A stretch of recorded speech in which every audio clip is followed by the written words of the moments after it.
In 1975, New York City was over $11 billion in debt, and the banks were no longer there to bail them out. Instead, the bankers made them sweat, never showed up to the meeting, and then created a committee that they controlled so that the banks could manage the city directly. This has been brilliantly documented in the Adam Curtis film, Hypernormalization.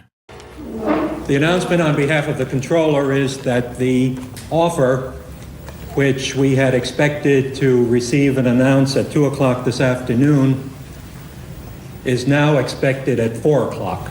Paul, does this mean that so far nobody wants those bonds? We will be making a further announcement at 4 o'clock, and anything further that I could say now I think would not advance the interest of the sale, which is now in progress. Does this mean that you have not been able to sell them so far today? We will have a further announcement at 4 o'clock. What happened that day in New York marked a radical shift in power.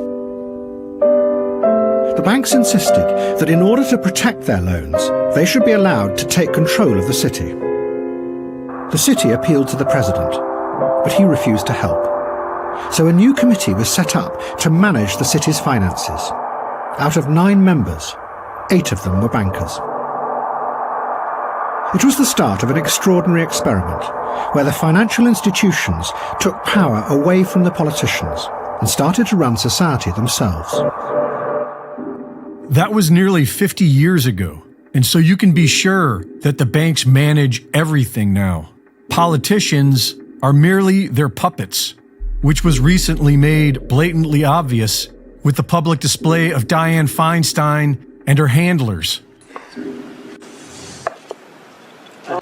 Say aye. Pardon me? Aye. Yeah. To say I would like to support a yes vote on this. It provides $823 billion.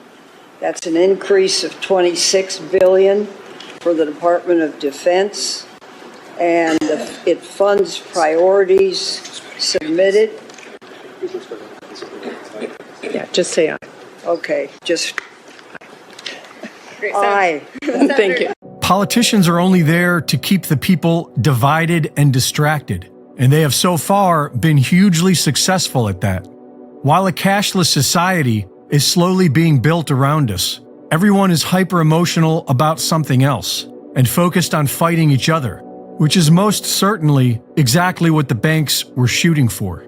Because once they get us off of cash and completely onto a digital system, then the banks will have absolute control over each and every one of us. A key difference with the CBDC is that central bank will have absolute control. It's not just about digital forms of physical currency. You can have programmability, units of central bank currency with expiry dates where the government decides that units of central bank money can be used to purchase some things, but not other things that it deems less desirable, like, say, ammunition.